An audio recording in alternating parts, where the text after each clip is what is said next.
नमो अरहन्ताणं नमो सिद्धाणं नमो आयर्याणं नमो उवज्जायाणं नमो लोये सव्वसाहूणम्।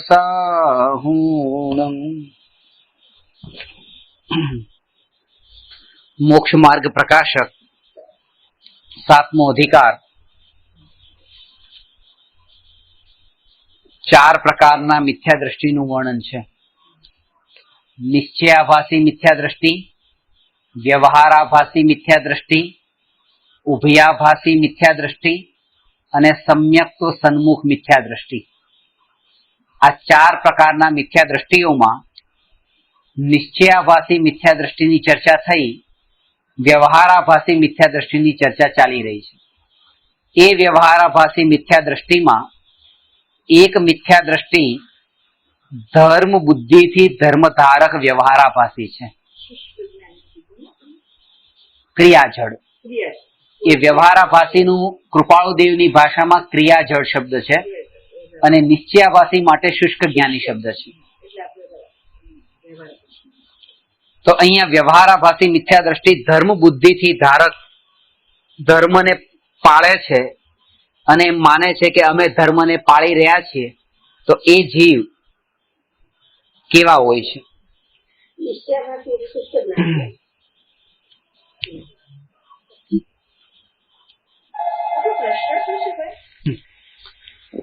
વળી કેટલાક ધર્મ બુદ્ધિથી ધર્મ સાધે છે, પરંતુ નિશ્ચય ધર્મને જાણતા નથી।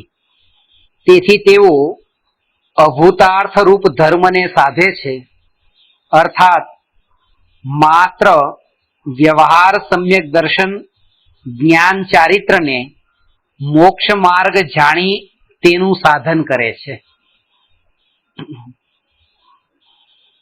एक केवा संबंध में भूल करे छे तो हवे बतावे छे कि पहला सम्यक दर्शन नु अन्यथा स्वरूप।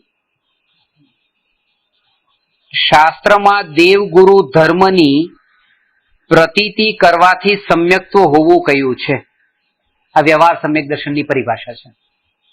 एवी आज्ञा मानी अरहंत देव निर्ग्रंथ गुरु तथा जैन शास्त्र विना बीजाओने नमस्कारादि करवानो त्याग कर्यो छे,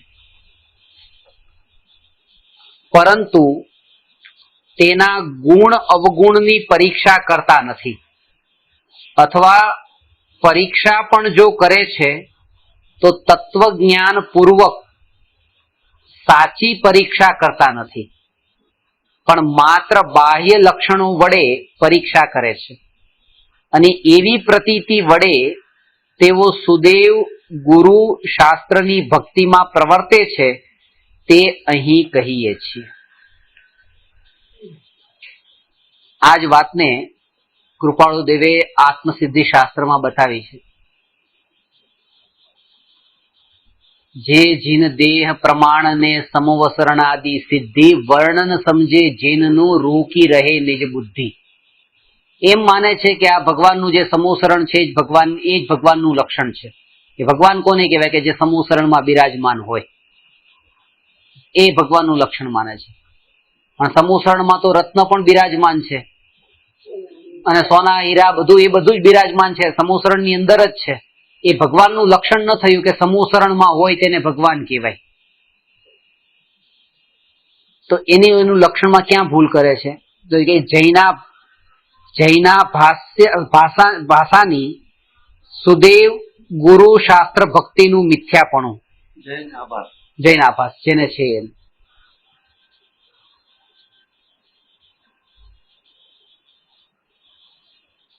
देव भक्ति नु अन्यथा रूप। अरहंत देव इंद्रादि द्वारा पूज्य छे, अनेक अतिशय सहित छे, क्षुधादि दोष रहित छे, शरीरनी सुंदरता ने धारण करे छे, स्त्री संगमादि थी रहित छे, दिव्य ध्वनि वडे उपदेश आपे छे, केवल ज्ञान वडे लोकालोक ने जाणे छे, તથા જેણે કામ ક્રોધાદિ નાશ કર્યા છે ઇત્યાદિ વિશેષણ કહે છે, તેમાં કેટલાક વિશેષણ તો પૂદગલાશ્રિત છે તથા કેટલાક વિશેષણ જીવાશ્રિત છે, તેને ભિન્ન ભિન્ન ઓળખતો નથી. જેમ કોઈ અસમાન જાતિ મનુષ્યાદિ પર્યાયોમાં ભિન્નતા ન જાણી મિથ્યા દ્રષ્ટિને ધારણ કરે છે, તેમ આ પણ અસમાન જાતીય અરહંત પર્યાયમાં જીવ પૂદગલના વિશેષણોને ભિન્ન ન જાણી મિથ્યા દ્રષ્ટિપણું ધારણ કરે છે. આજ પહેલી એ ભૂલ બતાવી. સમંતભદ્ર આચાર્ય વનમાં સિંહની જેમ વિચરણ કરતા હતા અને એનું કારણ એ બતાવ્યું છે કે સમંતભદ્ર આચાર્યએ આપ્તમીમાંસા નામનું એક ગ્રંથ લખ્યું છે, જેનું બીજું નામ છે દેવાગમ સ્તોત્ર. અને દેવાગમ સ્તોત્રની શરૂઆતમાં જ સાચા દેવની સ્તુતિ હું કેમ કરું છું એનું કારણ સાચા દેવની સામે બતાવ્યું છે. સર્વજ્ઞની સિદ્ધિ જે આવે છે ને, સર્વજ્ઞની સિદ્ધિમાં સમંતભદ્ર આચાર્યની સર્વજ્ઞ સિદ્ધિ બહુ પ્રચલિત છે. કારણ કે સમંતભદ્ર આચાર્યએ સર્વજ્ઞની સામે વિવાદ કર્યો છે કે હે સર્વજ્ઞ ભગવાન, તમે એમ નહીં સમજતા કે સ્વર્ગના દેવો આવીને તમારી પૂજા ભક્તિ કરે છે અને એના કારણે હું તમારી પણ પૂજા ભક્તિ કરું છું. રત્ન જડિત સમોસરણની અંદર આપ બિરાજમાન છો એટલે હું આપની ભક્તિ કરું છું. આપ એ બ્રહ્મમાં નહીં રહેતા, એવા શબ્દો જ વાપર્યા છે. દેવાગમ નભો યાન ચામરાદિ વિભૂતય માયા વિશ્વપી દ્રશ્યંતે નાતસ્તમસી નો મહાન. હે ભગવાન, તમે એના કારણે મહાન નથી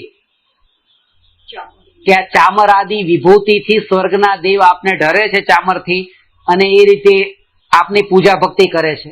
કારણ કે આવા ચામર ને રત્નો ને એ બધું તો માયાવીઓમાં પણ દેખવા મળે છે.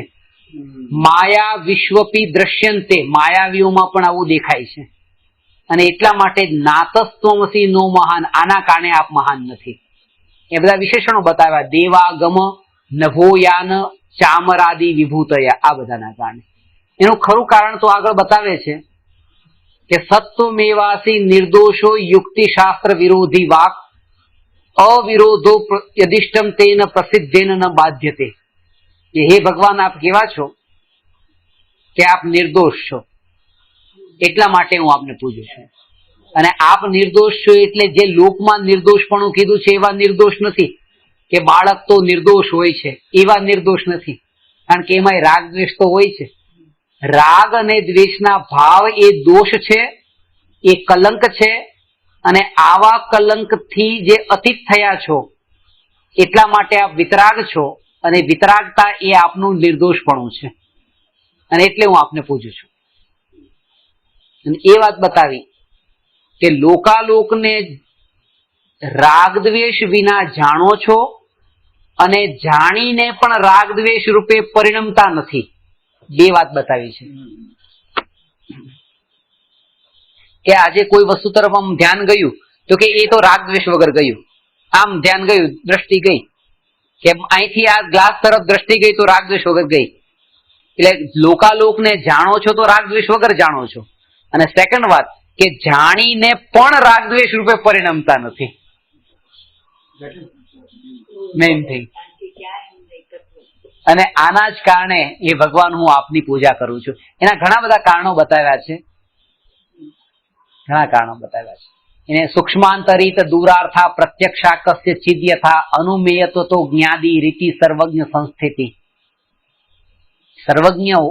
સર્વજ્ઞ છે એને પ્રૂવ કરો.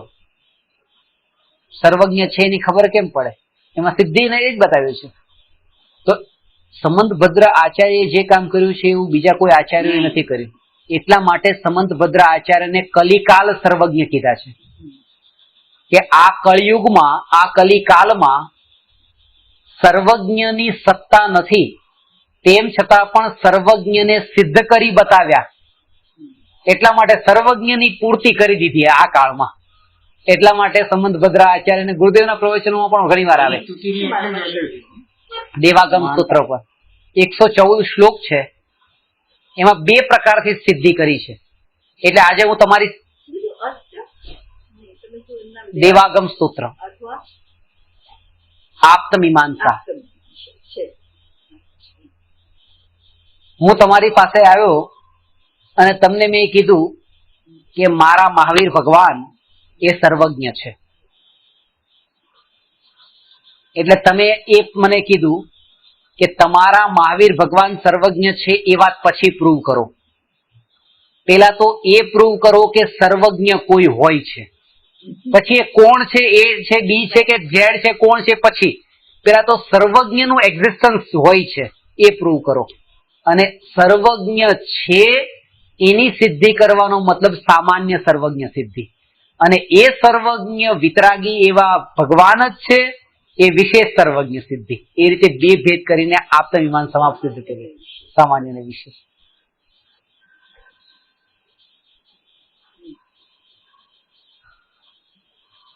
એટલે એટલું સરસ બતાવ્યું છે કે એક વ્યક્તિએ પૂછ્યું કે સર્વજ્ઞ હોતા જ નથી, સર્વજ્ઞની સત્તા જ નથી હોતી, કારણ કે સામાવાળા વ્યક્તિને તો એ પ્રૂવ કરવું છે કે સર્વજ્ઞનું એક્ઝિસ્ટન્સ નથી.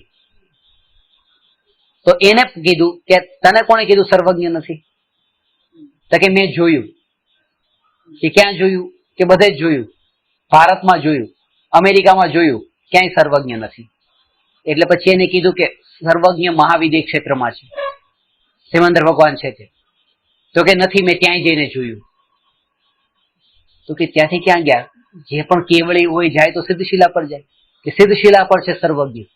તો એને કીધું મેં બધે જ જોયું, અધોલોક, ઉર્ધ્વલોક, મધ્યલોક, બધી જગ્યાએ જોયું, સર્વજ્ઞ ક્યાંય નથી. તો કહે છે કે તું પોતે સર્વજ્ઞ થઈ ગયો, કારણ કે તે બધું જ જોયું. તો સર્વ એટલે ધેટ પ્રૂવડ કે સર્વજ્ઞ હોય છે, કારણ કે તે બધું જ જાણ્યું ને. કારણ કે હવે એને તો એ પ્રૂવ કરવું છે કે સર્વજ્ઞ નથી, એટલે એને કીધું મેં 99.99% જાણ્યું, સર્વજ્ઞ ક્યાંય નથી. કારણ કે એને તો એ પ્રૂવ કરવું છે સર્વજ્ઞ છે જ નહીં. તો એને કીધું કે 99.99% જ્યાં જાણ્યું ત્યાં સર્વજ્ઞ નથી, ને 0.01 જે નથી જાણ્યું ત્યાં સર્વજ્ઞ છે. પણ સર્વજ્ઞ તો છે. સર્વજ્ઞની સિદ્ધિ કર્યા પેલા પોતાના અલ્પજ્ઞપણાની સિદ્ધિ કરવી જરૂરી છે. કારણ કે જે પોતાને સર્વજ્ઞ માની બેઠો હોય એને એ સર્વજ્ઞ નજરમાં પણ નહીં આવે. હું જ ભગવાન છું એમ માની બેઠો છે. અને એ સમંતભદ્ર આચાર્ય જે કામ કર્યું છે આપ્તમીમાંસામાં, એ જ વાતને એને જ તે અહીંયા આધાર બનાવીને આ વાત અહીંયા લખી છે ટોડરમલજીએ. જે શરૂઆતના અંદર જે બતાવ્યું હતું ને કે આમાં કયા કયા ગ્રંથોનો રેફરન્સ લઈશ, એમાં આ વાત પણ હતી. એને જો આમાં એક વાત તો આ સમજવાની હતી. બીજી વાત અસમાન જાતિ દ્રવ્ય પર્યાય, એ વાત તમારે સમજવાની છે.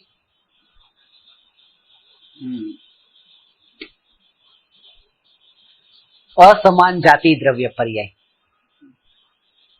તો એમાં એ લક્ષણ ભેદ કરવો જોઈએ કે કયો ગુણ એ જીવનો છે ને કયો એ પૂદગલનો છે, કયો ઉદયની કેટેગરીમાં જાય છે. અસમાન જાતિ દ્રવ્ય પર્યાયનો અર્થ શું? એ બંને અલગ અલગ જાતિના દ્રવ્યોની અત્યારે એક રૂપ પર્યાય, આ જે મિક્સ સ્ટ્રક્ચર જે છે ને એ અસમાન જાતિ દ્રવ્ય પર્યાય કહેવાય. એમાં એક વાત આ ખાસ સમજવી, આમાં મોટી ભ્રાંતિ થઈ જાય છે. ઘણા વર્ષોથી અભ્યાસ ગુરુદેવની પાસે કર્યો હોય એને પણ આ ભ્રાંતિ થાય છે. એટલા માટે કે એક હોય છે ગુણ પર્યાય અને એક દ્રવ્ય પર્યાય. તો એમાં એ કે જેમ કે જ્ઞાન ગુણની પર્યાય એક ગુણની પર્યાય, દર્શન ગુણની પર્યાય એક ગુણની પર્યાય, સુખ ગુણની પર્યાય એક દ્રવ્ય ગુણ પર્યાય, ચારિત્ર ગુણની પર્યાય ગુણ પર્યાય, અને જ્ઞાન શ્રદ્ધા સુખ વીર્ય એવા અનંત ગુણોનું પિંડ જે દ્રવ્ય છે એની જે પર્યાય એનું નામ દ્રવ્ય પર્યાય. આવું મોટા ભાગના માની લેતા હોય છે, પણ આમ નથી. કારણ કે અનંત ગુણોની જે પર્યાય છે એ પણ અનંત ગુણોની એકતારૂપ જે દ્રવ્ય છે એની જે આ પર્યાય થઈ એ ગુણોની જ પર્યાય છે. કે શ્રદ્ધા ગુણ, જ્ઞાન ગુણ, ચારિત્ર ગુણ એ એક નથી થઈ જતા, એ બધા ગુણની સેપરેટ ઇન્ડિવિજ્યુઅલ પર્યાય રહી છે. તો દ્રવ્ય પર્યાય કોને કેવી? કે અત્યારે જે આ શરીર છે ને એ એક પૂદગલ પરમાણુ, બે પૂદગલ પરમાણુ, ત્રણ પૂદગલ પરમાણુ એવા ઇન્ડિવિજ્યુઅલ દ્રવ્ય છે. એક એટમ, બીજો એટમ, ત્રીજો એટમ, આવા અનેક એટમોથી બનેલું જે આ શરીર એ દ્રવ્ય પર્યાય છે. અને અસમાન જાતિ દ્રવ્ય પર્યાયનો મતલબ શું? કે એક તો જીવ દ્રવ્ય અને એક પૂતગલ દ્રવ્ય, એ બંનેની આ એકરૂપ અત્યારે પર્યાય, એને કહેવાય દ્રવ્ય પર્યાય.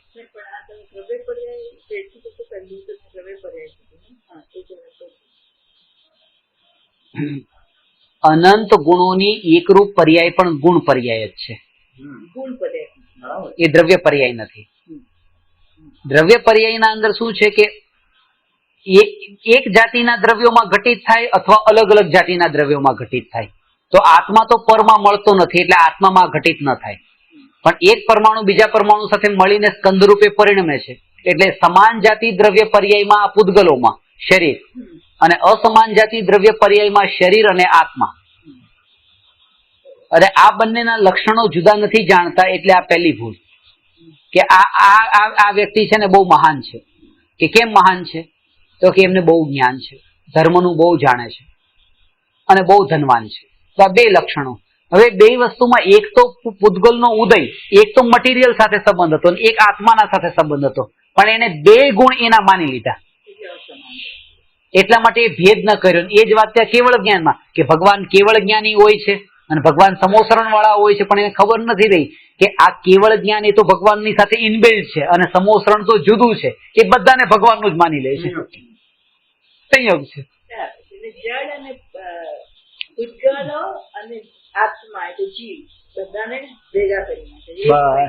અને એ તે ખાલી જાણવા માટે કે ભગવાન કેવળ જ્ઞાનના ધની છે, એ જાણવામાં એટલે એટલી મહિમા નથી આવતી જેટલી સમોસરણ વાળા છે એમાં મહિમા આવે છે.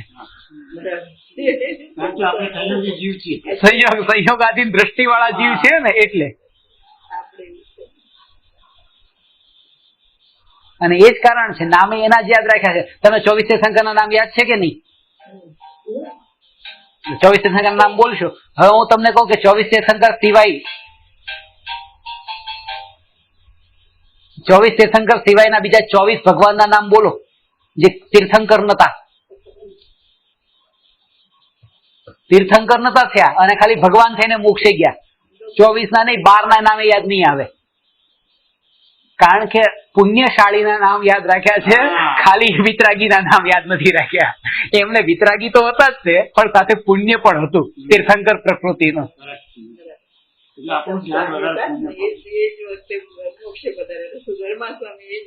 પણ લિમિટેડ એટલે વિચાર કરવો પડે. 2, 3, 4 આ તો 24 તીર્થંકર ની ત્રણેય કાળની 24 બતાવી દઈએ, કારણ કે પુણ્ય વાળા છે. જ્ઞાનની સાથે પુણ્ય પણ હતું, વિતરાગતા સાથે પુણ્ય હતું. અનંત પુણ્ય છે. અનંત કો કે અસંખ્ય ઉત્કૃષ્ટ પુણ્ય. ઉત્કૃષ્ટ પુણ્ય. ઉત્કૃષ્ટ પુણ્ય. લાભ થશે અનંત આનંદ થશે. તો એ વિચાર કરો, 24 થયા, એ 24 ના પૂરેપૂરા રહી ગયા અને પેલામાં 100% નહીં પણ 1% ન રહ્યા, કારણ કે બખાઈ તો અનંત થયા.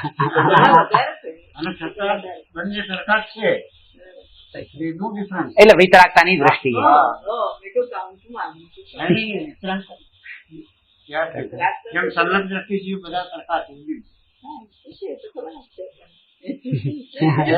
ફરક ન પડે. અતિશયો પેલાના ઘણા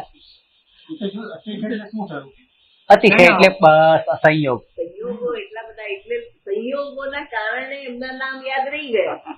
ખોટું છે એમ કહું છું. એ જ વસ્તુ અત્યારના 20 તીર્થંકરોના પણ 22 ના આપણને યાદ રહે, પણ એમની સાથે કેટલા બધા બીજા હશે, કેવડીઓ હશે, મુનિવરો હશે, જે જવાના હશે, મોક્ષી જવાના હશે. એટલે આપણે ગુણની પૂજા કરવાનો બદલે એટલા માટે નમોકાર મંત્રમાં નમો તીર્થંકરાય એમ નથી કીધું, નમો રંતાણ. પછી એમાં સામાન્ય કેવળી આવી ગયા, તીર્થંકર કેવળી આવી ગયા, અંતઃકૃત કેવળી આવી ગયા, મુખ કેવળી આવી ગયા, સમુદ્ઘાત કેવળી આવી ગયા. આ જાત જાતના જેટલા પ્રકાર કેવળીના બધા અંદર આવી ગયા. આ નામે તમે કેટલાય પહેલી વાર સાંભળ્યા છે? મુખ કેવળી એટલે જેમને મૌન જ હોય, કેવળ જ્ઞાન પછી એક શબ્દ પણ ન બોલે, મોક્ષી જાય. અને બધા કેવળી એવા મૌન નથી હોતા. સમોસરણમાં ઉપદેશ ના આપે પણ તોય તે ઉપદેશ તો આપે. તો જ્યાં જાય ત્યાં આપે. કેવડી સામાન્ય કહેવાય, ઉપદેશ આપે. કેવડી ઉપદેશ કેવી કરે? અરે રામની દિવ્ય ધૂની ખરી હતી, અરે હા. બીજા ધ્વનિ ખરા. તો એ શું છે? ના, એ શું છે? એ ઓમકાર હોય. હા, આમ એ ઉપદેશ એટલે અરે પણ તમે હવે આટલા મોટા થયા પછી હવે તમે આ વાત કરો, એ ઉપદેશ આપે એટલે આ રીતે જ ઓમકાર ધ્વનિ કરે.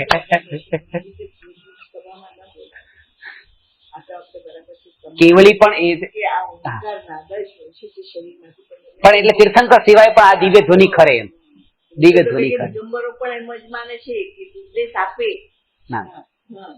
દિવ્ય ધ્વનિ ખરે. પેલી સભામાં આવું ના બોલતા. ઠીક છે, નહીં બોલ. અને એ ગંધકુટી કહેવાય એને, ગંધકુટી કહેવાય. ગંધકુટી એટલે એ લોકોને સમોસરણ ન હોય પણ એના બદલે એ લોકો ગંધકુટીમાં સ્થાન હોય કે જેમાં એ જાણી શકે. બરાબર. એ નાના લેવલે હોય, એટલું વિશાળ એની જાહો જલાલી એવી ન હોય. પણ એમાં ઓમકાર ધ્વનિ એ જ રીતે, એ જ રીતે કેટલાક બધાને એટલે બરાબર. મુખ કેવળી ન હોય એમને, ન હોય એમ ના. હા, બરાબર. મુખ કેવળી ન હોય એમને ઉપદેશ હોય, હોય. હા. અને મુખ કેવળી હોય એમને ન હોય, એ મૌન જ હોય. એટલે means કે ઓકે, સમજી ગયો. અત્યારે તમે મુખ છદમસ્ત થઈ જાઓ. આગળ બહુ difficult, હે? બહુ difficult છે. મુખ છદમસ્ત difficult છે. બહુ difficult. એને ખબર. એમને પણ મારા જેમ જોડો બોલવા છે. નહીં, બધાને કહું છું. ના એટલે Never, never one person. તમે વ્યક્તિ સરખા તો સદમસ્તી સરખા ફરક નથી. નાની મોટી ભૂલ એટલે એક જ. એ જ ને. સાચી વાત. છે ને? હવે જો આ વસ્તુ જેવી છે ને ચાર. બરાબર છે. આપણે અસમાન જાતીય મનુષ્યની કલ્યાણમાંથી ઘણું બધું આપણે ડિસ્કશન કર્યું. બરાબર છે. બસ હવે આગળ વળી જે બાહ્ય વિશેષણો છે તેને તો જાણી તેનાથી અરહંત દેવનું મહાનપણું વિશેષ માને છે. જો આ વાત કરી ને, અંદર કરતા બહારના વિશેષણોમાં વધારે માને છે. અને જે જીવના વિશેષણો છે તેને યથાવત ન જાણતા એ વડે અરહંત દેવનું મહાનપણું આજ્ઞાનુસાર માને છે. આજ્ઞાનુસાર એટલે કે બસ એટલે માન્યું એમ કીધું કે ભગવાન વિતરાગી હોય છે તો વિતરાગી છે, પણ લાવ હું થોડોક વિતરાગી થઈને જોઈ લઉં વિતરાગી કેવી દશા હોય એ વિચાર નથી કરતો. પણ ભગવાનને સમોસરણ હોય ને એ વૈભવ આવો છે તો લાવ હું એ ચેક કરી જોઉં કે એનો અંશ જેમ પોતે અનુભવ કરે છે પૂતગલના અંશનો, કે સમોસરણ તો માનો લાખો રત્નોથી જડિત હશે, પણ લાવ હું મારી ચાદર થોડીક 10-15 રત્નોથી તો જડિત કરી દઉં, એના અનુભવ કરવા જાય છે. પણ ભગવાન વિતરાગી હોય છે, પૂર્ણ વિતરાગી, એટલે હું આંશિક વિતરાગી થઈને એવો તો અનુભવ કરી જાઉં, એ નથી કરતા.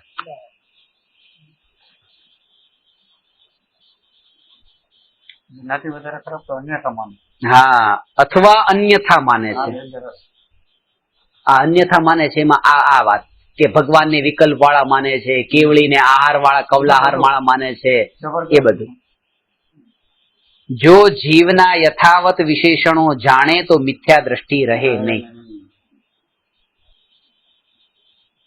એટલે છે ને એક જ વાત વિતરાગતાના કારણે મહાન છે. વિતરાગતાના કારણે મહાન છે. બાહ્ય લક્ષણો એમાં વચ્ચે નથી આવતા. ભગવાનના લક્ષણોમાં બાહ્ય લક્ષણો એ તો તીર્થંકરોના અતિશયો બતાવ્યા છે, અરિહંતના અતિશયો નથી. અરિહંતના લક્ષણોમાં તો વિતરાગતા અને સર્વજ્ઞતા આ બે જ લક્ષણ છે.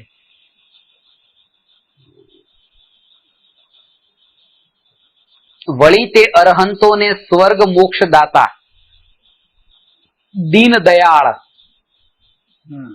અધમોદ્ધારક અને પતિત પાવન માને છે. તે તો જેમ અન્ય મતીઓ કર્તૃત્વ બુદ્ધિથી ઈશ્વરને માને છે તેમ આ પણ અરહંતને માને છે, પણ એમ નથી જાણતો કે ફળ તો પોતાના પરિણામોનું લાગે છે. તેને અરિહંત તો નિમિત્ત માત્ર છે, તેથી ઉપચારથી એ વિશેષણો સંભવે છે. આ વાત સમજાય ને? અરહંત ને સિદ્ધ આચાર્ય ઉપાધ્યાય સાધુ એને મોક્ષદાતા માન્યા, અને એને આ જે કામદમ મોક્ષદમ છે એમ માની, પણ એમાં એ વિચાર ન કર્યો કે એ કામ એટલે સંસારના ભોગોને અરિહંત ભગવાન નથી આપતા. કોઈ જીવ નિરપેક્ષ ભાવથી અરિહંતાદિની ભક્તિ કરે અને એ સમયે એને સહજ પુણ્ય બંધ થાય, એના ઉદય આવતા બહારના વિષય ભોગોના સાધનો સહજ મળે, એ વાત સાચી. પણ અરિહંત ભગવાને એને આપી દીધા છે એમ નથી. એને જે આ મળ્યું છે તો પોતાના શુભ ભાવનું ફળ એને મળ્યું. એમ ડાયરેક્ટ એવી રીતે ભગવાન એને ત્યાં આપી દેતા હોય કઈક ચમત્કાર કરીને, એવી રીતે આ નથી. અન્યમાંથી એવું માને. અન્યમાંથી એ જ માને. તો આ વાત જે બતાવી ને કે અરિહંત ભગવાન આપણને શું આ બહારના વિષયની અનુકૂળતાઓને નથી આપતા, પોતાના ભાવોનું ફળ મળ્યું છે. એ જ અહીંયા કહે છે, પોતાના પરિણામ શુદ્ધ થયા વિના અરહંત પણ સ્વર્ગ મોક્ષાદિ દાતા નથી. વળી અરહંતાદિકના નામાદિકથી સ્વાનાદિકે સ્વર્ગ પ્રાપ્ત કર્યું, ત્યાં તે નામાદિકનો જ અતિશય માને છે. પણ પરિણામ વિના નામ લેવા વાળાને પણ સ્વર્ગ પ્રાપ્તિ ન થાય તો સાંભળવા વાળાને તો ક્યાંથી થાય?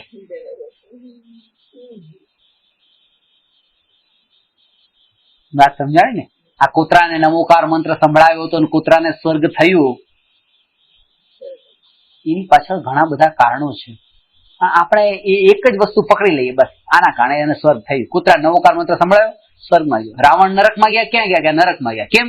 સીતાજીનું વરણ કર્યું. તો એ સમય જ બંધ પડી ગયો છે નરકનો કે નરકમાં ગયા. એની પાછળ કેટલી આખું જીવન અંદર હોય છે, અને એ સમયના પરિણામ, એની પછીના પાછા છેલ્લા 1/3 ના ટાઈમે એના પરિણામના હિસાબે ઉત્કર્ષણ અપકર્ષણ કેટલા કારણો હોય છે. પણ આપણે કોઈ જીવની એક જીવનની એવી મહાન ઘટના લઈ લીધી અને એની અધોગતિને પછી એક ઘટના સાથે જોડી દીધી. એવી જ રીતે કૂતરાનું પહેલું તો એ કે કૂતરાનો એ સમયે બંધ પડ્યો હતો, જે સમયે એને દેવગતિ મળી તો એ જ સમયે બંધ પડ્યો હતો જયારે સંભળાયું ત્યારે. પેલા પડી ગયું તો આ પરિણામથી બંધ નથી થયો, દેવગતિ નથી મળી. અને બીજું કે એ સમયે જો બંધ પડવાનો હતો તો એ સમયે કૂતરાનો ઉપયોગ એ નમોકાર મંત્રને સાંભળવામાં હતો. આ છેલ્લી ઘડીએ મરણના કાળે કોઈ સંભળાવવા માટે મને કહે કે આવજો સંભળાવવા, તો જવું કે નહીં જવું? ઘણી વખત તો હું એના માટે ન જતો જે મરણ પથારીમાં હોય ને એ સાંભળીને કંઈક પામે, પણ એની આજુબાજુ જ્યાં 10-15 જણા છે ને એ સાંભળે, કારણ કે હજી એનો ટાઈમ આ નથી આવ્યો આવો. પેલાનો ઉપયોગ હોય ન હોય ત્યારે તો એ મરણની વેદના ને પીડામાં જેટલો પીડિત હોય કે આ વાત એના કાનમાં પડે, સાંભળવામાં ઉપયોગ પણ જોડાય. જયારે સારી અવસ્થા હતી, વ્યવસ્થિત હતો, ત્યારે તે ઉપયોગ નતો જોડાતો, ત્યારે દૂર ભાગતો હતો. હવે એ ઘડીએ શું સાંભળે? સાંભળે તો સારી વાત છે, પણ એ સમયે મેઇન પ્રયોજન એનું કે આજુબાજુ વાળાના પરિણામ. બીજું મેઇન પ્રયોજન એ છે કે આની અગત્યતા એ બતાવવા માટે ગુરુદેવ કહે છે કે આમ કીધું કે થયું તો એને થયું એ અગત્યનું એટલું નથી જેટલું નમોકાર મંત્ર ભણવાથી. ઘણી વાર એવું થાય કે તમારે સાંભળવું નથી, તમે આ ધર્મમાં જ તમને અરુચિ છે, તમારી સામે આવી નમોકાર મંત્ર ના બધું સંભળાવવા મળે, તમારા પરિણામ ઉલટા બગડ્યા. હા, આ નથી સાંભળવું ભાઈ, બંધ થાવ. તો એ વખતે કશાયો વધી ગયા ઉલટા. તો એ વખતે એટલા માટે કીધું કે વિશુદ્ધિ વિના દેશના નહીં આપતી, કશાયની મંદતા વિના. આમ તો જ્ઞાની આપે જ નહીં, આ તો ક્યારેક અજ્ઞાની ઉપદેશદાતા બની જાય ને ક્યારેક, તો એને આ કીધું કે પેલા ગમે તેને શીખડાવું. હા, ના શ્રદ્ધાને છંછેડવી નહીં, કોઈની પણ શ્રદ્ધા નહીં છંછેડવી. આ સિદ્ધિવિનાયકમાં આટલી લાંબી લાઈન લાગી, મુંબાદેવીમાં આટલી લાઈન, કોઈને કહેવાની જરૂર નથી. કારણ કે આજે મારી શ્રદ્ધા, તમારી શ્રદ્ધા, દરેકની શ્રદ્ધાને કોઈ છંછેડે છે તો આપણે તો આટલું સમજ્યા છતાંય તે આપણને એક પર માટે લાગી જાય તમે આવું નહીં કરો. ગુરુદેવ માટે આપણને કોઈ ગીત કેવું લાગી જાય છે? શ્રદ્ધા છે ને આપણી. હવે શ્રદ્ધાને છંછેડે છે તો તરત જ અસર થઈ જાય છે. એની પણ શ્રદ્ધા છે. હજી આપણે ગુરુદેવ માટે આવી લાઈનમાં તો ક્યાંય લાગ્યા નથી. ઉભા રહીને આવી રીતે 2 દિવસની લાઈનમાં ઉભું રહેવું, જે લોકો એ કરી રહ્યા છે, તો એ પૂરી બ્લાઇન્ડલી બિલીફ છે એમને તો કે આ જ સાચું, આ જ સાચું. અને એને હવે આપણે એમ કહીએ કે ના તું આ નહીં કર, આ ગૃહિત મિથ્યાત્વ કહેવાય. $27 કિલોમીટર ચાલે.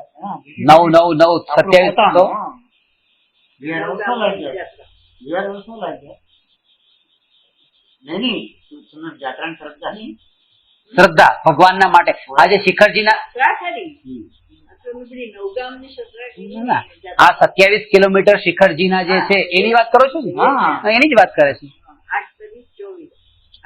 9 તેરી 27 9 તેરી 27 9 તારીખ 27. આઠમાં કઈ નહીં હવે તો નાના હતા ત્યારે આઠમાં. મોટા થયા પછી થોડીક વધે ને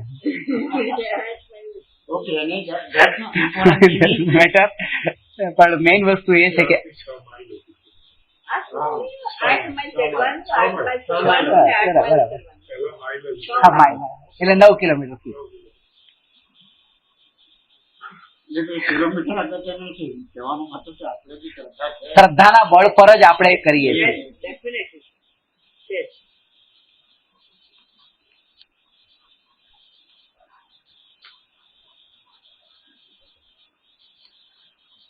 આ વાત થઈ સ્વર્ગ સ્વાનાદિ. આમાં એ કહ્યું ને સાંભળવાના કે છે ને, નામ સાંભળવાના નિમિત્તથી એ સ્વાનાદિકને જે મંદ કષાય રૂપ ભાવ થયા તેનું ફળ તેને સ્વર્ગ પ્રાપ્તિ થઈ છે. ઉપચારથી ત્યાં નામની મુખ્યતા કરી છે. ઇમ્પોર્ટન્ટ નામની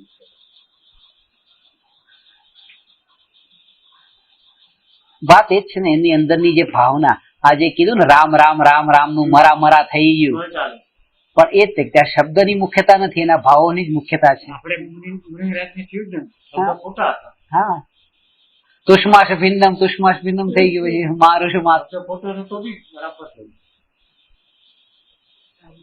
શબ્દને બધું શું કહે છે? મેં તમને આ વાત પેલા બતાવી હોય કે નાનો છોકરો છે એને માતા શબ્દ નથી ખબર. માતા શબ્દ નથી ખબર કે મને કાનો મા ને તને કાનો તા. પણ માં 1 મિનિટ પણ દૂર જશે તરત જ માં ક્યાં, કારણ કે માના ભાવને જાણે છે. અને એ જ છોકરો મોટો થાય અને મને કાનો મા ને તને કાનો માં ખબર પડે ને, અમેરિકા હોય તો માં ભલે માની જગ્યાએ હોય ને હું મારી જગ્યાએ. શબ્દોનું જ્ઞાન થઈ ગયું પણ ભાવ નીકળી ગયો. એટલે જે ભાવ જે છે ને, એ ભાવોથી જે કનેક્શન જે છે એ શબ્દોનું એટલું મહત્વ નથી. એ જ રીતે આ 7 તત્વના શબ્દોના જીવ કેમ બન્યું ને અજીવ શબ્દ કેમ બન્યો એ નહીં આવડે તો ચાલશે, પણ હું બન્યો જ નથી, હું અનાદિ અનંત છું, બસ આ પ્રતીતિ જોઈએ. પ્રયોજનભૂત.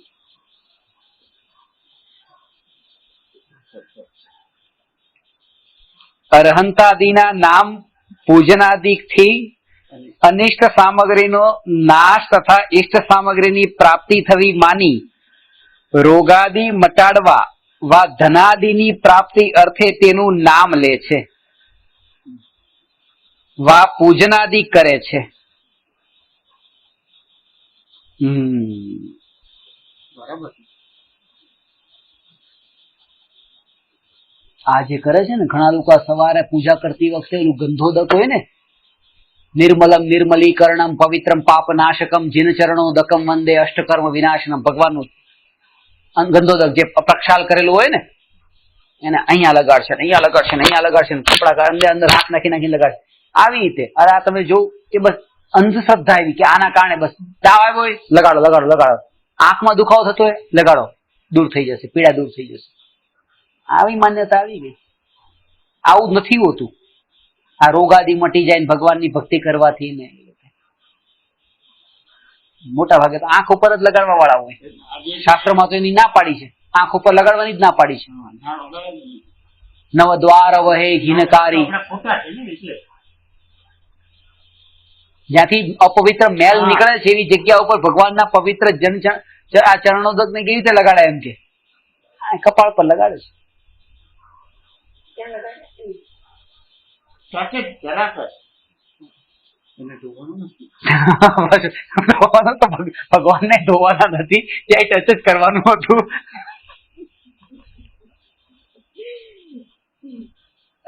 ભાઈ રોજ પ્રક્ષાલમાં જાય. એટલે ઠીક છે.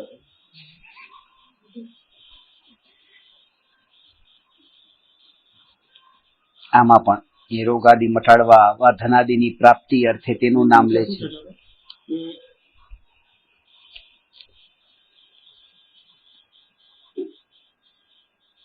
આગળ વા પૂજનાદિ કરે છે, પણ ઇષ્ટ અનિષ્ટના કારણ તો પૂર્વ કર્મનો ઉદય છે, અરહંત તો કરતા નથી. આ મોટા ભાગે આવું થાય. ભગવાનની પૂજા કરીને આવ્યા અને ઘરે આવ્યા પુણ્યના ઉદયથી કઈ અનુકૂળતા મળી ગઈ તો એમ લાગ્યું બસ આજે પૂજા કરીને આ કામ પચ્યું. એવું થાય. અને ઘણી વાર એવું થાય કે રોજ ઘરે બેસતા હતા અને આજે પૂજા કરવા ગયા અને રસ્તામાં એક્સિડન્ટ થયું, બધા પૂજા કરી, કાલથી પૂજા બંધ. માંડ પૂજાનો વિકલ્પ પૂછ્યો તો આટલા વર્ષોમાં એમાં એક્સિડન્ટ થઈ ગયું કે આમ તો થતું નતું. ઓફિસે રોજ જતા હતા, ક્યારેય ન થયું, પૂજામાં જ કેમ થયું? ધરમ બરમ કઈ ન હોય. આ ચમત્કાર માનીને એ રીતે પછી શ્રદ્ધા પણ એવી થઈ જાય છે. અરહંતાદિકની ભક્તિરૂપ શુભોપયોગ પરિણામોથી પૂર્વ પાપનું સંક્રમણ આદિ થઈ જાય છે. માટે ત્યાં અનિષ્ટ નાશ અને ઈષ્ટ પ્રાપ્તિના કારણમાં ઉપચારથી અરહંતાદિની ભક્તિ કહીએ છીએ. આ શ્રદ્ધાનો વિષય એવો છે કે જે વસ્તુની શ્રદ્ધા થઈ ગઈ ને,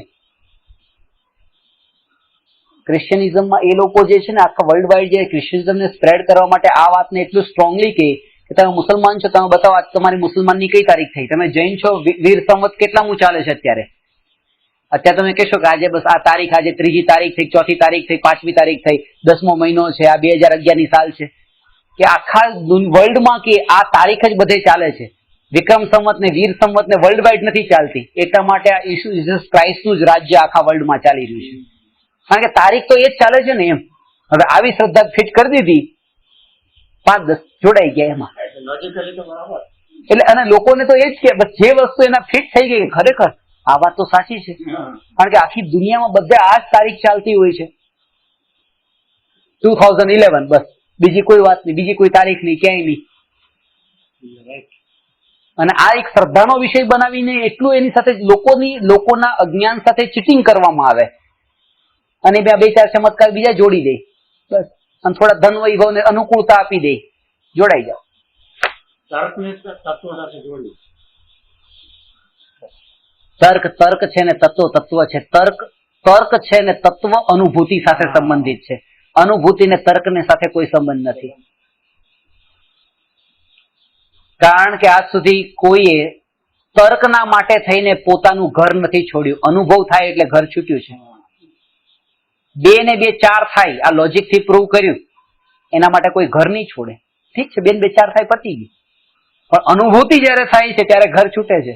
એટલે એ ચારિત્રનું પાલન તર્કના બળ પર નથી થતું, અનુભૂતિના બળે થાય છે.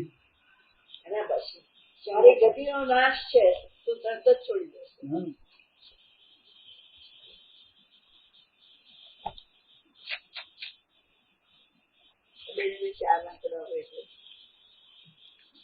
બરાબર છે. અનિષ્ટ નાશ અને ઈષ્ટ પ્રાપ્તિના કારણમાં થોડીક વકીલ બુદ્ધિ આવે તો ખરી. જજના દીકરી ઉપચારથી અરહંતાદિની ભક્તિ કહીએ છીએ. પણ જે જીવ પહેલાથી જ સાંસારિક પ્રયોજન સહિત ભક્તિ કરે છે, હવે તો ગયો છે જેના માટે, અને અહીંયા તો એવી રીતે કીધું છે. ટુડરમલજીએ આના અંદર શ્વેતાંબર મતનું નિરાકરણ ત્યારે બતાવ્યું હતું. ત્યાં તો એ લોકો તર્ક, મહારાજ સાહેબ પોતે તર્ક એમ આપે કે દીકરાને જરૂર પડે તો બાપા પાસે માંગે ને, એમાં ખોટું શું છે? અને ભગવાન તો આપણા પરમ પિતા છે, એની પાસે નહીં માંગે તો કોની પાસે માંગશું? એ જ માંગણ વાળી જે વૃત્તિ છે ને એને તો હજી પોષાવે છે. જેમણે ખરેખર તો એ છોડેલી પોતે હોવી જોઈએ અને બીજા કરતા હોય તો એને છોડાવવા માટેનો ઉપદેશ પણ એવો હોવો જોઈએ. ત્યાંથી ઊંધી પરંપરા ફેલાય છે. એટલે અહીંયા એ જ બતાવ્યું કે ભક્તિ જ કરે છે ત્યારે સાંસારિક પ્રયોજન સહિત ભક્તિ કરે છે, તેને તો પાપનો જ અભિપ્રાય રહ્યો. કાંક્ષા વિચિકિત્સા રૂપ ભાવ થતા એ વડે પૂર્વ પાપનું સંક્રમણાદિ કેવી રીતે થાય? તેથી તેનું કાર્ય સિદ્ધ થયું નહીં. એના આનો અર્થ એ થયો કે જે ભાવ સહિત ભગવાનની ભક્તિ કરે, પૂર્વે કરેલા પાપ પણ પુણ્ય રૂપે પલટાઈ જાય. આવું થઈ શકે. સંક્રમણ, સંક્રમણ. અને આના કારણે એટલું સમજી લેવું કે ખાલી આ ફેસિલિટી પાપનું પુણ્યમાં સંક્રમણ થાય એના માટે નથી, પણ અહીંયા કેટલું પુણ્ય બાંધ્યું અને કોઈ જગ્યાએ જઈને આપણે પાપ એવું કર્યું, અશુભ ભાવ ભાવ્યા, તો પૂર્વે બંધાયેલા પુણ્ય પણ પાપ રૂપે પલટાઈ જાય છે. 2 નિયમ લાગુ પડે છે. પુણ્ય પ્રકૃતિ પાપ રૂપે ને પાપ પ્રકૃતિ પુણ્ય પ્રકૃતિ રૂપે પરિણમી જાય. પણ એ ભાવોના અંદર ઇન્ટેન્સિટી એટલી હાઈ લેવલની હોય, સ્ટ્રોંગ હોય એવા ભાવ, ત્યારે એ સંક્રમણના સુધી પહોંચે. નવા તો બંધાય જ તે, પણ પછી સંક્રમણ પણ કરી શકે જો એટલા હાયર લેવલના હોય તો. ઉત્કૃષ્ટ ભાવ. એટલા માટે જો પૂર્વે તમે પાપ કર્યા હોય તો એના કારણે ભયભીત ન થવું, દુઃખી ન થવું, ખેદ પણ ન કરવો. વર્તમાનના શુભ ભાવથી એનું સંક્રમણ થઈ શકે છે. અને ઘણા પુણ્ય કરી લીધા હોય તો ઉછળવું પણ નહીં, કારણ કે એ ઉછળીને પાપે થઈ શકે છે પરિણમીને. એટલે બેયના અંદર આપણને વાત બતાવી કેવા ભાવ હોવા જોઈએ.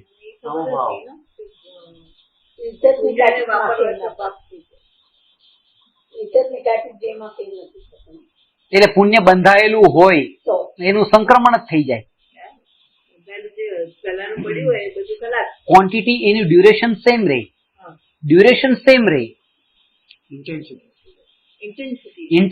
ક્વોલિટી ચેન્જ થઈ જાય. એનો મિનિંગ શું?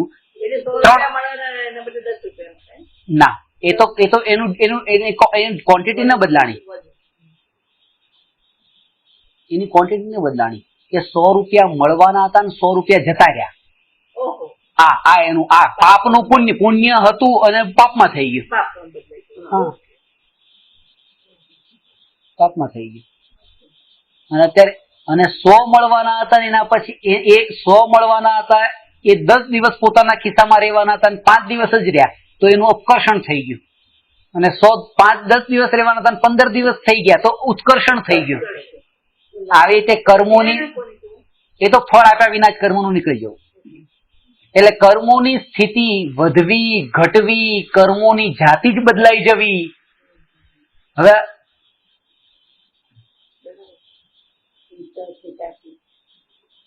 આ બધા કર્મોની સ્થિતિ છે, પણ એમાં પણ વધારે ડિટેલમાં જ્ઞાની પડતા નથી. એનું કારણ છે કારણ કે બસ પોતાના પરિણામોને તપાસો. આ બધું તો સહજ થતું રહે છે. કારણ કે એમાં પાછા મારે ના હવે ઉદીર્ણા આજે કરવી છે, આજે થોડું ઉત્કર્ષણ કરવું છે, આજે અપકર્ષણ કરવું છે, એ કરવા જાય તો નિયમથી પાપમાં જ પડે. ત્યારે તો એને એટલું જ વસ્તુ બસ મારા બસ ભાવોને તપાસતો રહો. વળી કેટલાક જીવ ભક્તિને મોક્ષનું કારણ જાણી તેમાં અતિ અનુરાગી થઈ પ્રવર્તે છે. આ વાત.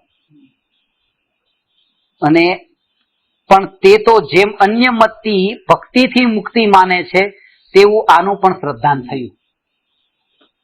ભક્તિ કરતા કરતા કરતા કરતા આંખમાં આંસુ આવી જાય કે આ ઊંચા લેવલની ભક્તિ થઈ.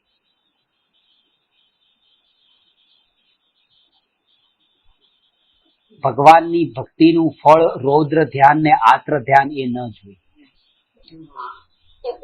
સીધી વાત છે. ત્યાં તો ભૂતકાળના જે ગમ હતા અને પોતાની જે હીનતાનો ભાવ હતો એ ભાવ નીકળી ગયો કે હું પામર છું, એ ભાવ નીકળી ગયો. ત્યાં દર્પણને જોઈ લીધું હું આ છું. હવે તો પોતાનો પુરુષાર્થ વધ્યો.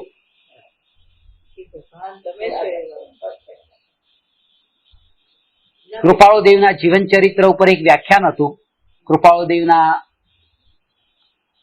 કાયોત્સર્ગ દિવસના દિવસે, અને એ પછી ગુરુદેવની જન્મ જયંતિનો કઈક દિવસ હતો, એટલે ત્યાં મારું વ્યાખ્યાન હતું પ્રેમપુરી આશ્રમમાં. થોડા વર્ષો પહેલાની વાત છે. એટલે એક ભાઈ મને જેમણે બોલાવ્યો તેમણે કીધું કે 15 દિવસ કંઈક 1 મહિના પહેલા કે આ પ્રોગ્રામ હતો કૃપાળુદેવ ઉપર, અમે પ્રવચન રાખ્યું હતું એક વિદ્વાનનું, અને કૃપાળુદેવની લાઈફ ઉપર એમણે એવું સરસ પ્રવચન આપ્યું કે 80% લોકોની આંખમાં આંસુ હતા. તમે ગુરુદેવ ઉપર એવું પ્રવચન આપો કે 100% લોકોની આંખમાં આંસુ આવી જાય.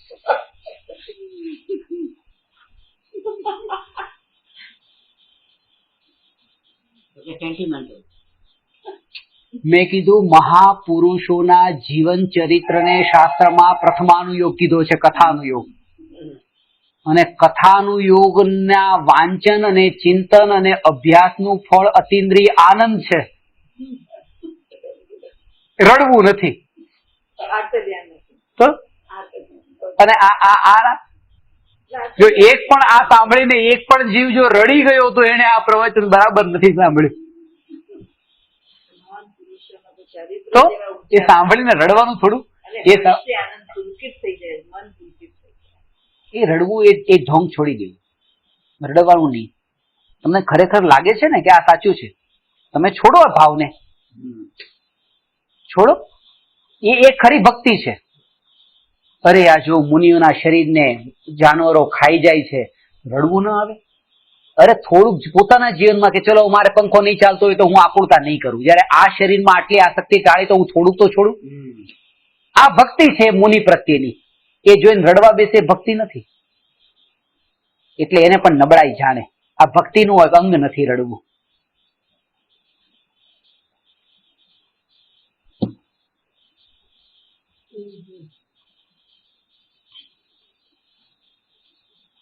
અને ભક્તિથી મુક્તિ માને છે તેવું આનું પણ શ્રદ્ધાન થયું. પણ ભક્તિ તો રાગ રૂપ છે અને રાગથી બંધ છે, માટે તે મોક્ષનું કારણ નથી. ભક્તિથી મુક્તિ ન મળે. જ્ઞાન માર્ગ અને ભક્તિ માર્ગ, એ ભક્તિ માર્ગ કીધો છે. ભક્તિ માર્ગ એટલે કે ભક્તિ માર્ગથી મુક્તિ મળે, પણ કયો ભક્તિ માર્ગ? પોતાની આત્મભક્તિ, સ્વભક્તિ. બે માર્ગ બતાવે ને, જ્ઞાન માર્ગ અને ભક્તિ માર્ગ. બરાબર છે. બે વચ્ચેનું ડિફરન્સ શું છે? બીજ જ્ઞાન માર્ગ એટલે કે જેમાં ભગવાન સ્પીકર હોય અને ભક્ત એ લિસનર હોય, એ જ્ઞાન માર્ગ કહેવાય. જાણે સમોસણમાં બેસીને ભગવાને જે ઉપદેશ આપ્યો એને જાણે. ભગવાન બોલવા વાળા અને ભક્ત સાંભળનાર, એ જ્ઞાન માર્ગ. અને જેમાં ભક્ત બોલવા વાળો અને ભગવાન સાંભળવા વાળા, એ ભક્તિ માર્ગ. એટલે ભગવાનના ગુણગાન. બસ ગુણગાન. જે તારા પોતાના ગુણ. એમ તો જે જાણતું હરિહંસ. ના અમારી વાત સાંભળો. હવે આના હવે તમે વિચાર કરો કે ભગવાનની પાસે બોલવું એ વધારે ઉત્તમ છે કે ભગવાનનું સાંભળવું એ ઉત્તમ છે? સીધી વાત છે. કારણ કે તમે જે ભગવાનની સામે બોલવા માંગો છો, ભગવાનને તો કેવળ જ્ઞાનમાં બધી ખબર છે, પણ ભગવાન તમને જે કહેવા માંગે છે તમને નથી ખબર. એટલા માટે આ જ્ઞાન માર્ગની મહિમા બતાવી છે. ભક્તિ ને મુક્તિનું કારણ નથી કીધું, એને રાગરૂપ કીધું છે. ઠીક છે, તો આજથી અમે જ્ઞાન માર્ગ અપનાવશું. પણ ભાઈ સાહેબ, એક વાત યાદ રાખજો કે 8 પ્રકારના માન ઉત્પન્ન થવાના કારણો બતાવ્યા, એમાં ભક્તિને માનનું મદ નથી કીધું, ભક્તિ મદ નથી કીધો, પણ જ્ઞાન મદ કીધો છે. કોઈ ભક્તિ કરીને એટલો અહંકારી નથી થતો જેટલું જ્ઞાન મેળવીને અહંકારી થઈ જાય છે.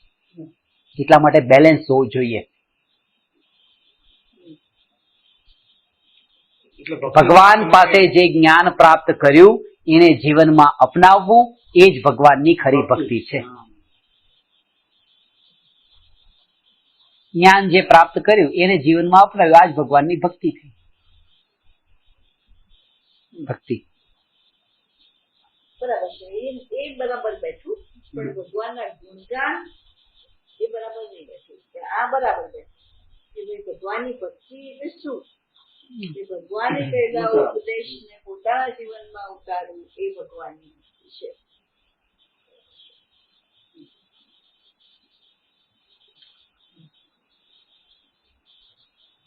આખા પ્રવચનમાં ધ્યાન રાખ્યું ન હોય અને છેલ્લે ક્ષમાપના બોલાય, હે કૃપાળ, હે ભગવાન, હું બહુ ભૂલ્યો ને આચળ્યો ને રજળ્યો ને, આમ રડવા જેવો થઈ જાય. કે આ કરવાની જરૂર નથી. એ તે જે આખું પ્રવચન ધ્યાનથી સાંભળ્યું હોત તો આ કરવાની પણ જરૂર ન પડે. મેં આપના વચનો, અમૂલ્ય વચનો ને લક્ષમાં લીધા નહીં. કોણે ના પાડી હતી 2 કલાક સુધી ધ્યાનથી સાંભળવા હતા ને? એ તો પેલા તો જાણી જોઈને દુનિયાના વિકલ્પોમાં 2 કલાક પડ્યા રહ્યા, અને જયારે છેલ્લે આવ્યું ત્યારે આ મૂકી તો એવો આમ ગળગળો થઈ જાય ને. આનું નામ ભક્તિ છે? પશ્ચાતાપ નહીં. પણ મારી વાત તમારા હાથમાં છે, તમારે શું કરવું છે. બસ આ ક્ષમાપના બોલવાનો વારો પણ ન આવે એવી મારા આત્માની સ્થિતિ આવે.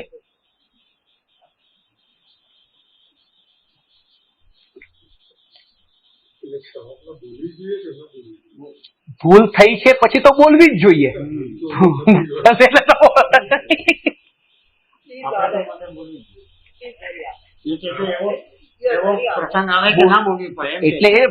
ક્ષમાપના એટલે પ્રતિક્રમણ કરવું જોઈએ. અરે 2 વખત કરવું જોઈએ, રાતનું ને સવારનું. એટલે સાંજનું ને સવારનું, આખા દિવસની ભૂલનું સાંજે ને રાત્રે થયેલી ભૂલનું સવારના કરવું જોઈએ. એ તો આપણે વાત કરી છે ને, એનો સમયસારમાં તો કીધું છે, અમૃત કુંભ ને વિષ કુંભ. પાંચ રત્ન વ્યાખ્યાનમાં વાત ના આવતી સ્ટડી સર્કલમાં.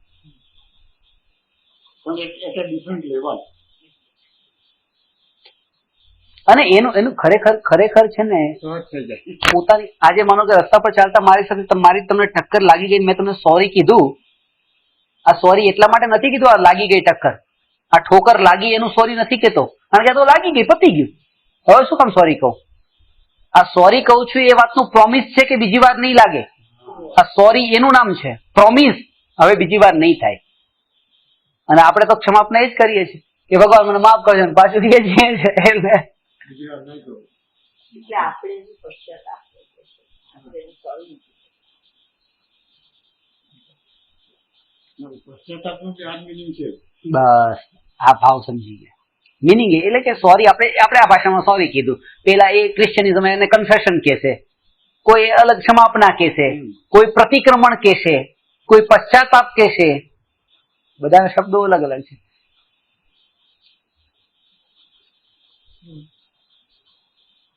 કૃપાળુ દેશ ખેદ શબ્દ વાપર્યો છે, એમને ખેદ વર્તે છે. ખટક. બેનશ્રીબેને ખટક શબ્દ વાપર્યો છે. આ બધાના શબ્દો અલગ અલગ છે, ભાવ એક જ છે. છે. પ્લાસ્ટિકનો ખેદ તો લખ્યું છે. ખેદ એટલે કોઈ બી ભૂલ થઈ ગઈ નથી. ખેદ થવો જોઈએ. અત્યાર સુધીનું જે ભવ ભ્રમણ થયું, ભવે ખેદ પ્રાણી દયા, આ ભવ ભ્રમણનો ખેદ. તો પહેલી રિક્વાયરમેન્ટ પ્રી રિક્વિઝિટ. જો આગળ રાગનો ઉદય આવતા જો ભક્તિ ન કરે તો પાપાનું રાગ થાય. હવે આ કે છે કરવું કે નહીં. હવે એ તે ક્ષમાપના બોલવાનો ભાવ આવ્યો છે ને પછી ન બોલે તો પછી પાપમાં પડે, એટલે એ વખતે તો બોલી જ લેવી. એટલા માટે અશુભ રાગ છોડવા અર્થે જ્ઞાની ભક્તિમાં પ્રવર્તે છે અને મોક્ષ માર્ગમાં બાહ્ય નિમિત્ત માત્ર પણ જાણે છે, પરંતુ ત્યાં જ ઉપાદેયપણું માની સંતુષ્ટ થતો નથી, પણ શુદ્ધોપયોગનો ઉદ્યમી રહે છે.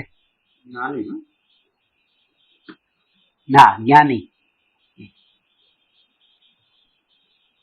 તે જ શ્રી પંચાસ્તિકાયની ગાથા 136 ની વ્યાખ્યામાં પણ કહ્યું છે કે, અર્થ વાંચું છું, આ ભક્તિ કેવળ ભક્તિ જ છે. આ ભક્તિ કેવળ ભક્તિ જ છે પ્રધાન, જેને એવા અજ્ઞાની જીવોને જ હોય છે, તથા તીવ્ર જ્વર મટાડવા અર્થે તીવ્ર રાગ જ્વર મટાડવા અર્થે વા કુસ્થાનના રાગનો નિષેધ કરવાને અર્થે કદાચિત જ્ઞાનીને પણ હોય છે.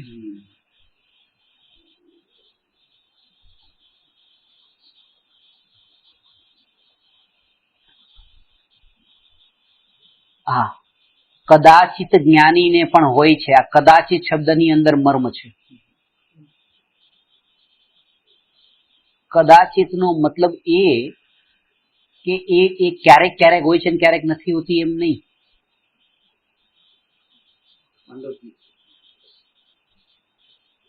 અજ્ઞાનીને તો પાપમાંથી બચવા માટે એ ભક્તિ એ સાધન છે, અને જ્ઞાનીને શુદ્ધોપયોગમાં હજી ઉપર આવવા માટે આ ભક્તિ છે, એનાથી ઉપરના સ્ટેજમાં જવા માટે. અજ્ઞાનીને તો શુદ્ધોપયોગ છે જ નહીં. જ્ઞાનીને ભક્તિની અટક નથી હોતી એવું લખ્યું છે. એનો મતલબ એમ નથી કે જ્ઞાની ભક્તિ કરતા નથી, પણ એની વાત એ છે કે ભક્તિની અટક નથી, એટલે ભક્તિ ન કરે તો જ્ઞાનીનું કામ નથી અટકતું. જેમ કીધું કે કરોડપતિ ને પૈસાની અટક નથી, એટલે કે પૈસાથી એનું કોઈ કામ અટકતું નથી, પણ એનો મતલબ એ નહીં કે પૈસા કમાતો નથી, હજી કમાવાનું ચાલુ જ છે. એમ કે ભક્તિની અટક નથી, ભક્તિ ન કરે તો જ્ઞાનીનું કામ ચાલે છે, પણ તોય ભક્તિ તો કરતા જ હોય છે જ્ઞાની. એમ વાત એ છે. કદાચિત જ્ઞાનીને પણ હોય. આ હોય પણ એવું નથી કે આ કઈ અપેક્ષા હોય જ એમ, એનો આગ્રહ પણ નથી.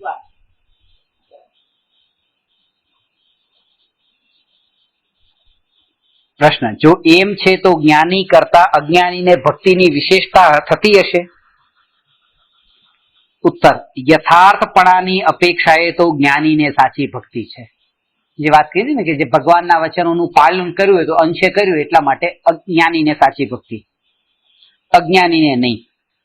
તથા રાગ ભાવની અપેક્ષાએ અજ્ઞાનીને શ્રદ્ધાનમાં પણ ભક્તિને મુક્તિનું કારણ જાણવાથી અતિ અનુરાગ છે.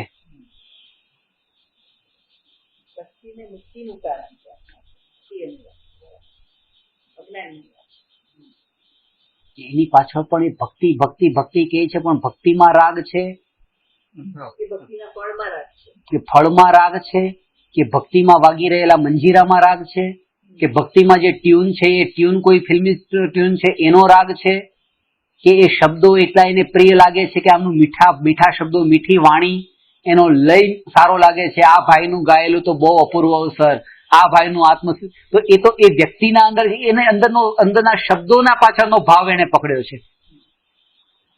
અને કે છે કે બરાબર બહુ ભક્તિમાં રુચિ છે, ભક્તિમાં રુચિ છે. ભક્તિ નથી રુચિ, એને તો ક્યાંક ને ક્યાંક આ બધું પૂતગલો જ રૂચ્યા છે. કારણ કે એના અંદર ભાવ તો એ જ પકડમાં આવતો હોય, શબ્દો ભલે બોલતા હોય.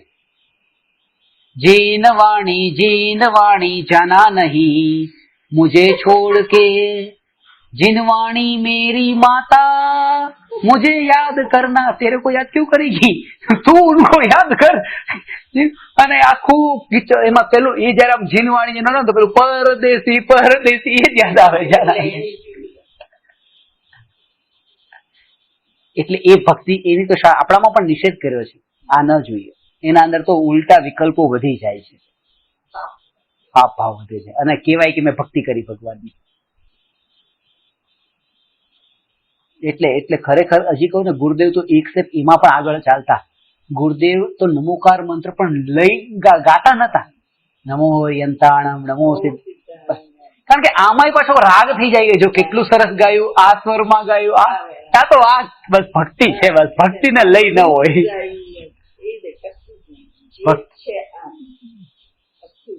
ભક્તિમાં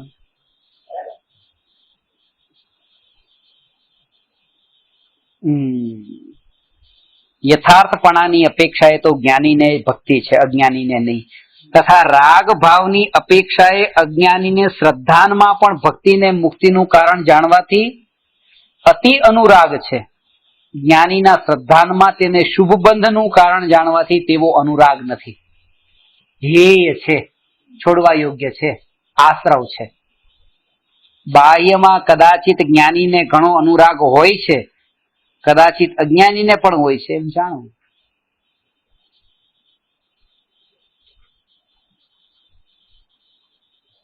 બેન શ્રીબેન ભક્તિ કેવી કરાવતા?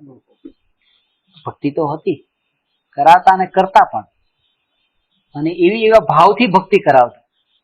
પણ એટલે અહીંયા કીધું ને, બાહ્યમાં તો એવો અનુરાગ હોય, જ્ઞાનીને પણ હોય, પણ અંદરમાં એ માન્યતા હોય કે આ બંધનું કારણ છે.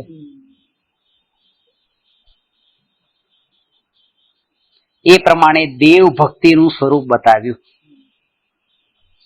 હવે ગુરુ ભક્તિ, ગુરુ ભક્તિનું અન્યથા રૂપ એ કેવી રીતે માને છે? હવે તેને ગુરુ ભક્તિ કેવી હોય છે તે કહીએ છીએ.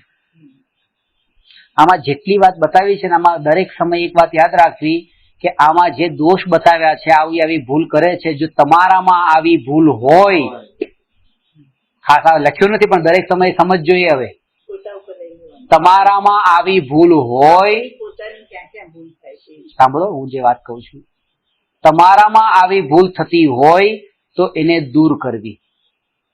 અને તમને એમ લાગ્યું કે મારામાં આ ભૂલ નથી તો ઠીક છે, પણ બીજાનામાં કોઈમાં આવી ભૂલ થતી હોય તો એની ભૂલને જોઈને કશાઈ નહીં થવું. આ બે વાતનું મહત્વ છે. સીધી વાત છે કે આમાં એ કીધું કે ભગવાનની આ ફૂલોથી ભગવાનની ભક્તિ એ ભક્તિ નથી, તો મારી આ ભૂલ થાય છે કે ના, હું નથી કરતો, ઠીક છે, પણ બીજા કરતા હોય તો એના તરફ ધ્યાન નહીં આપવું.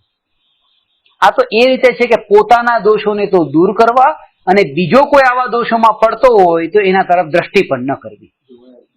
તો તમે આ મોક્ષમાર્ગ પ્રકાશકના અંદર એ રીતે જ સમજવાનું છે. નહીં તો ડગલે પગલે એમ લાગે આ તો મારી વાત છે ને, આ તો પેલાની વાત છે, આ તો સ્થાનકવાસીની વાત છે, આ તો દેરાવાસીની વાત છે. એમાં કશાઈ થઈ જઈને બીજા કર્મ બંધાશે પાછા કે.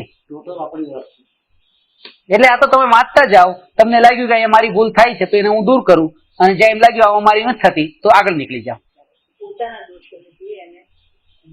દૂર કરો અને બીજાના દોષોને તરફ દ્રષ્ટિ પણ ન કરો. કારણ કે હવે જે પ્રકરણ આવે છે ને આમાં તો બહુ લે 15 મિનિટ લે. તમને મળશે 9 વાગે. 9:30 પહોંચું. હા. ના, સમજી તમારે 9 વાગે જવું છે. હવે તેને ગુરુ ભક્તિ કેવી હોય છે તે કહીએ છીએ. કેટલાક જીવ આજ્ઞાનુસારી છે. આ આજ્ઞાના કારણે તેઓ આ જૈનના સાધુ છે, અમારા ગુરુ છે, માટે તેમની ભક્તિ કરવી એમ વિચારી તેમની ભક્તિ કરે છે. તથા કેટલાક જીવ પરીક્ષા પણ કરે છે. તો ત્યાં મુનિ દયા પાળે છે, શીલ પાળે છે, ધનાદિ રાખતા નથી, ઉપવાસાદિ તપ કરે છે, ક્ષુધાદિ સહન કરે છે, કોઈથી ક્રોધાદિ કરતા નથી, ઉપદેશ આપી બીજાઓને ધર્મમાં લગાવે છે, ઇત્યાદિ ગુણ વિચારી તેમાં ભક્તિ ભાવ કરે છે. પણ એવા ગુણો તો પરમહંસાદિ અન્ય મતીઓમાં તથા જૈની મિથ્યા દ્રષ્ટિઓમાં પણ હોય છે. આજે બધા શુભ ભાવોની વાત કરી ને, દયા પાળે ને પૈસો ન રાખે ને એમ કે આ કઈ એના ગુણ ન થયા. એટલે આધ્યાત્મની દ્રષ્ટિએ પૂરેપૂરા લક્ષણો જોઈએ કે ભાઈ ધન ન રાખે તે સાચો ત્યાગી, અણના હજારે પણ નથી રાખતા પોતાની પાસે તો એ સાચો એમ નહીં. એ તો તમે એક લક્ષણ જોઈ લીધું. એક લક્ષણના કારણે ગુરુનો નિર્ણય નથી થતો. ત્યાં પૂર્ણતા જોઈએ. 27મો ગુણ પાડે છે પણ ખાલી કપડા જ છે, વધારે નથી, 2 જોડી જ છે નહીં. 28 મૂળ ગુણ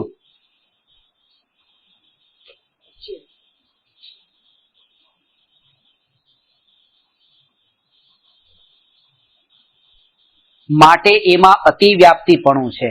એ વડે સાચી પરીક્ષા થાય નહીં. વળી તે જે ગુણોનો વિચાર કરે છે તેમાં કેટલાક જીવાશ્રિત છે તથા કેટલાક પૂતગલાશ્રિત છે. તેની વિશેષતા નહીં જાણવાથી અસમાન જાતિ મુનિ પર્યાયમાં એકત્વ બુદ્ધિથી તે મિથ્યા દ્રષ્ટિ જ રહે છે.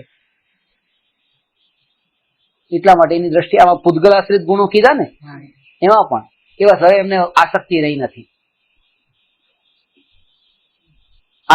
નથી.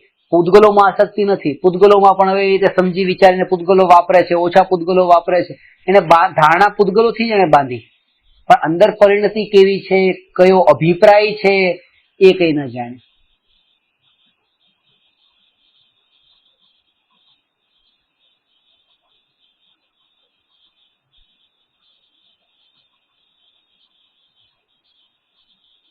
ગુરુદેવ ગાંધીજી ઘણી વખત કહેતા કે એક ગુરુદેવ ના માટે એક સંત છે કે એક સંત કે એમ કે મને મૂઢ કે મૂઢ.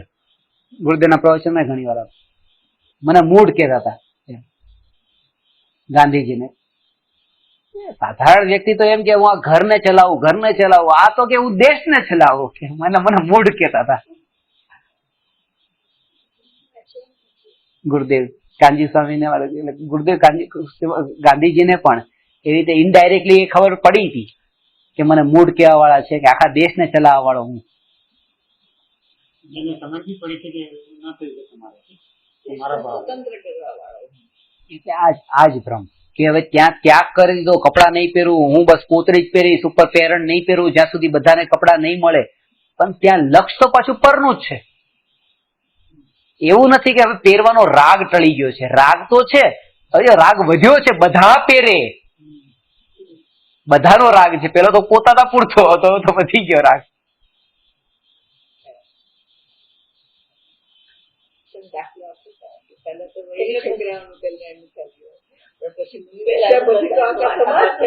સમાજનું કલ્યાણ કરવાની ભાવના હોય, સામાજિક કલ્યાણ. છોકરા છોકરીને પરણાવવાનું આવી જાય, કારણ કે સમાજની એક છોકરીને ઠેકાણે પાડી ને એ રીતે. ના આ તો કોઈ ખબર નથી, મને પાડવી નથી. પણ કેટલાક જીવાશ્રિત છે ને કેટલાક પૂતગલ આશ્રિત છે. તેની વિશેષતા નહીં જાણવાથી અસમાન જાતિ મુનિ પર્યાયમાં, ત્યાં મિક્સર જ છે ને આત્મા શરીરનું, એકત્વ બુદ્ધિથી તે મિથ્યા દ્રષ્ટિ જ રહે છે. આમાં આગ્રહી થઈ જાય. શાસ્ત્રમાં લખ્યું છે 4 હાથ જમીન દેખીને ચાલવું. પોતે ગુરુપદે છે, કઈ નથી, સવારથી બેઠા ઉભા થઈને ચાલવા માંડ્યા. કે કેમ? શાસ્ત્રમાં લખ્યું 4 હાથ જમીન જોઈને ચાલવું. અરે એ તો ચાલો ત્યારે 4 હાથ જમીન જોવી, પણ એવું નથી કે કઈ કામ ન હોય તમારે 4 હાથ જમીન જોઈને ચાલવું. 4 હાથ જમીન જોઈને ચાલવા કરતા ન ચાલવું એ વધારે ઉત્તમ છે. કારણ કે 4 હાથ જમીન જોઈને ચાલવામાં તે કઈક તો હજી હિંસા થશે. આગ્રહ કે ગુરુના લક્ષણો કીધા છે 4 હાથ જમીન જોઈને ચાલવું, તો હું ચાલું. અપેક્ષા કઈ છે ન સમજવી. સમ્યક દર્શન જ્ઞાન ચારિત્રની એકતા રૂપ મોક્ષ માર્ગ એ મુનિઓનું સાચું લક્ષણ છે, તેને ઓળખતો નથી. જો એ ઓળખાણ કરે, ઓળખાણ થાય તો તે મિથ્યા દ્રષ્ટિ રહે નહીં. અહીંયા એકલું ચારિત્ર મુનિનું લક્ષણ નથી કીધું, ત્રણેય બતાવ્યા. એ પ્રમાણે મુનિનું સાચું સ્વરૂપ જ ન જાણે તો તેને સાચી ભક્તિ કેવી રીતે હોય? માત્ર પુણ્ય બંધના કારણભૂત શુભ ક્રિયારૂપ ગુણોને ઓળખી તેની સેવાથી પોતાનું ભલું થવું જાણી તેનામાં અનુરાગી થઈ ભક્તિ કરે, એ પ્રમાણે તેની ગુરુ ભક્તિનું સ્વરૂપ કહ્યું. આનો અર્થ એ છે, ગુરુની ભક્તિનો અર્થ એ ગુરુદેવની ગુરુ ભક્તિ હતી, ગુરુ પ્રત્યેની ભક્તિ હતી કે હતી એને ગુરુદેવે પ્રૂવ કરીને બતાવ્યું કે પોતે મહારાજ સાહેબ હતા તો ખબર પડી ને કે આ સાધુ દશા નથી, તો મારે લોકોને આ ન કહેવાય કે હું આ દશા વાળો છું, અને ના પાડી કે હું ગ્રહસ્થ છું, શ્રાવક છું, પણ સાધુ નથી. આનું નામ સાધુ પ્રત્યેની ભક્તિ. કારણ કે જેના પ્રત્યે ભક્તિ ભાવ થયો હોય એમના નામે તમે ચરી ખાઓ એવો ભાવ ન આવે કે હું સાધુના નામે પછી લોકોની પાસે નહીં, આ હું નથી. એ જ ખરી ભક્તિ છે કે એમનું નામ મારે નથી ખરાબ કરવું. મુનિનું નામ મારે નથી લેવાનું. સમજાણું ને? આ ગુરુ ભક્તિ. પોતે એ ગુરુપદે નથી એનો સ્વીકાર કરી લીધો. એ ગુરુપદે જે આચાર્ય ઉપાધ્યાય સાધુમાં જે ગુરુ છે એ, બાકી ભલે ગુરુદેવ કહીએ છીએ પણ એ ગુરુપદે હું નથી. કેટલાય લોકો પૂછતા તમે ગુરુ નથી પછી ગુરુ કેમ કેવરાવો છો? લોકો તો ગુરુ નહીં, ખાલી ગુરુદેવ પણ કહે છે. આપણા માટે એવું જ ઉપકાર.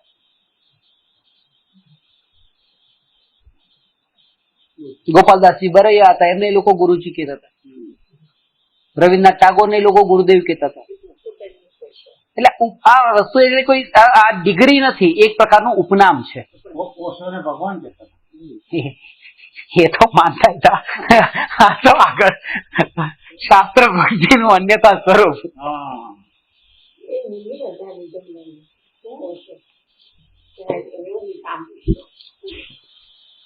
નમો અરહંતાણમ નમો સિદ્ધાણમ નમો આયરિયાણમ નમો ઉવજ્જાયાણમ નમો લોય સવસાહુ.